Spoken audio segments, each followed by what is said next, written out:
Oh, hi, welcome to Sewing Her Studios. I am Jo, and we're gonna go down memory lane because we are hitting the 10-year anniversary of me running my small business, and it has taken many forms. Thought it would be fun to share how it started and how it has evolved over the past decade. It's a wild thing to say. As happens too often with me, it all started with a medical emergency where I had to have a wisdom tooth extracted, and I immediately got dry socket, and it was one of the most painful things I've ever been through. So I had to go back and forth to my oral surgeon's office 4 or 5 times over the course of a week. It was a lot, but it was this time of year. It was late February into early March, and I wore this hooded scarf that I made in one of my Sewing Nerd videos, which is where the name comes from. It's literally just that I sew nerdy things, and I am a nerd about the sewing. That's my elevator pitch. Both the receptionists actually worked at dental offices I used to do deliveries for at a previous job. Ended up chatting more than I think you normally would with a receptionist at an appointment when I was waiting around. Eventually that led to them asking me where I got the hooded scarf, and I told them I made it. And they were like, oh my God, I didn't know that you sewed, because they just thought of me as a delivery driver. But I'm a multifaceted woman. They ordered some hooded scarves for relatives. They got them for their daughters or something. Absolutely did not charge enough. Honestly, I'd be surprised if I even charged enough to cover cost of materials. It was much nicer fleece than what I used for my own hooded scarf, because of course it was. Little side note, when I was laying the fabric out to make these, I had Frank, our previous senior mini dachshund rescue. I thought he was coming to like snuggle and like curl up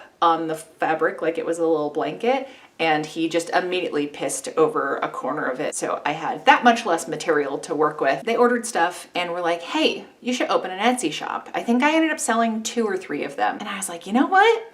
I've never thought about it. I looked into it, ended up at some point in the following months buying a table for GraniteCon, the Granite State Comic Con, meaning this is my 10th year doing it, which is also wild. This is what my table setup looked like. I have certainly improved over the years. Like, you gotta start somewhere. I used to be really hard on myself for like, look at how terrible it looked. You learn and you grow, and being able to look back and know I can do so much better is like a great feeling. I try not to cringe at myself anymore. It means I'm doing better. Don't you want to like continually improve? I think it's a good thing. I'm proud of the fact that I just like went out and did it, because I had no experience with any of this. So I think I technically opened my Etsy shop a month before GraniteCon. So it was like August 17th, 2014, I think. The first thing anyone ever bought off there was a set of custom Hogwarts robes. Not a thing I do anymore, even though it was like my biggest seller for years. I just can't stomach supporting TERFs. There are worse sacrifices to make. I'm clearly doing fine without it, but it was definitely a big pillar of my initial business. Because after GraniteCon,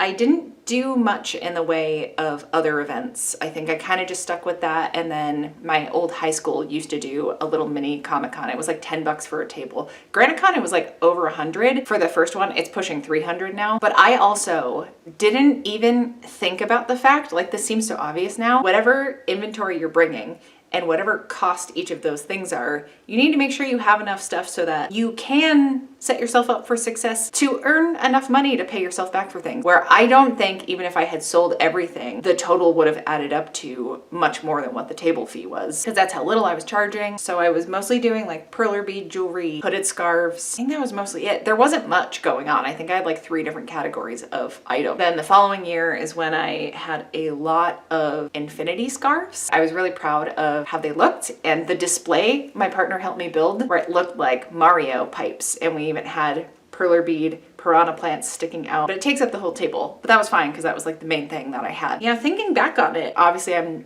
better at sewing now, and I think my ideas are more involved, which is great. Like, I never thought I'd be able to make the stuff that I'm making now. And my favorite part about all of it is that I trust myself more as far as my like design instincts and just things that I like. Where I so depended on the love of a specific fandom, I got a lot of licensed fabrics, which I'm actively trying to move away from. That has given me a lot of confidence in just the response to things. Where like, I'm literally printing my own fabric sometimes, and people are liking it. So that feels very good. You gotta start somewhere. I think a lot of artists in many mediums start out very fan art heavy and then kind of move into their own thing once they find their voice. So that is how I feel. So yeah, I didn't do a ton of events because I was working full-time at a dental lab. I think during part of that I was probably also working part-time at a dog kennel and also posting videos every week. I just didn't consider doing more markets because of all the fan art. I didn't feel like that stuff would translate well to other types of events. So that's also been freeing, kind of breaking away away from that is I do all these mill number 5 markets, and I do a lot of like spooky bitch type events and alternative markets. And I even do okay at regular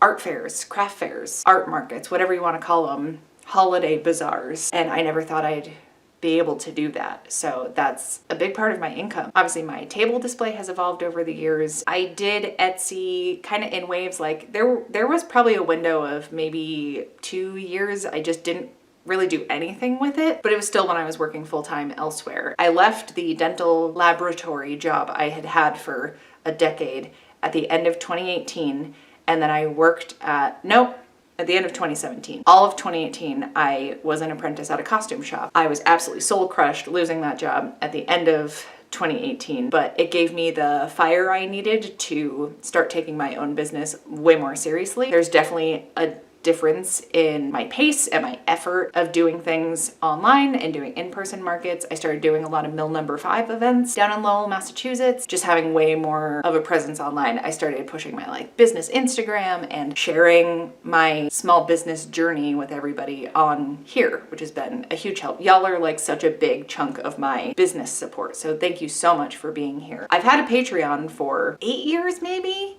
and that has also helped give me this like extra stability I needed to start doing this more and more. At the end of 2018, I got a part-time job at a uniform store, still doing sewing. I kept that up for like 4-ish years, 4.5 maybe. And then last May, so May of 2023, they closed, and I was still supposed to kind of be doing contract work for them, but they just never gave me any.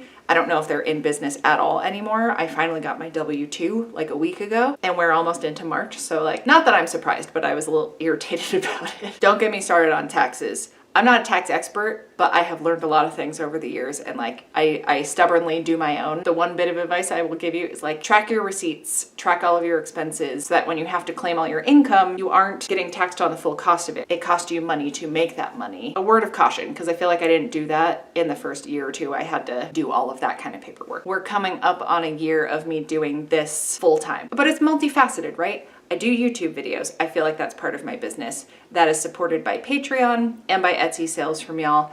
Some of you have come out to my in-person markets. I feel like I kind of rotate between my focuses. I haven't had a lot in the way of markets, so I have my backdrop set up. So I'm hoping early next week I can take new photos for Etsy products and get new listings up, work on that side of things. Then I'll get back into market season and focus on that more. I mean, YouTube/Patreon stuff is ongoing. It's because of y'all I'm able to kind of rotate between the other things. I do alterations for folks now, where I used to be too afraid to do that because I was like, me making my own clothes / making clothes from scratch and then selling them like a finished product is one thing, but me tinkering with other people's existing garments was a little more stressful. If I can't do it, I will let someone know that I'm not comfortable with it. That has been very helpful. Now I get to do this for a living. And as I mentioned, like, I'm a chronically sick kid. I have a lot of medical shit going on all the time. So the fact that I get to do things at my own pace, work hard when I'm feeling able to, and then like this past week, I've taken it a little easier because my body has needed some rest. I wouldn't be able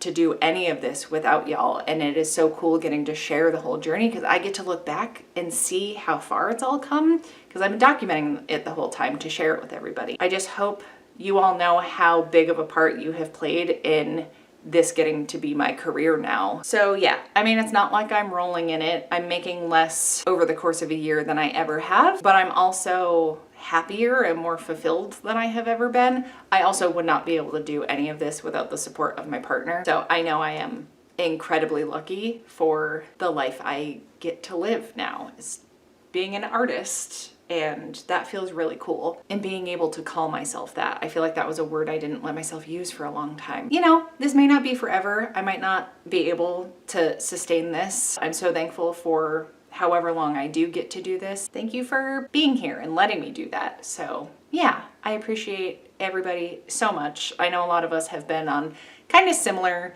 journeys. You know, the past year or two has been really hard as far as sales for small businesses. So it's been like an extra big struggle. And I know a lot of people got into it during lockdown and stuff because A lot of people were stuck at home. I was just kind of trucking along doing stuff I've already been doing. So it was nice having more people in the trenches with me, but I know it has not been the easiest for small businesses as of late. Even more so, thank you for any bit of support. Like even if you've just shared a post of something that you liked that I made. I'm very glad and very thankful and very lucky that you're here. That's gonna do it for me. I will have a studio vlog up next Friday. I will see you back here for that. Thank you so much for hanging out. In this economy,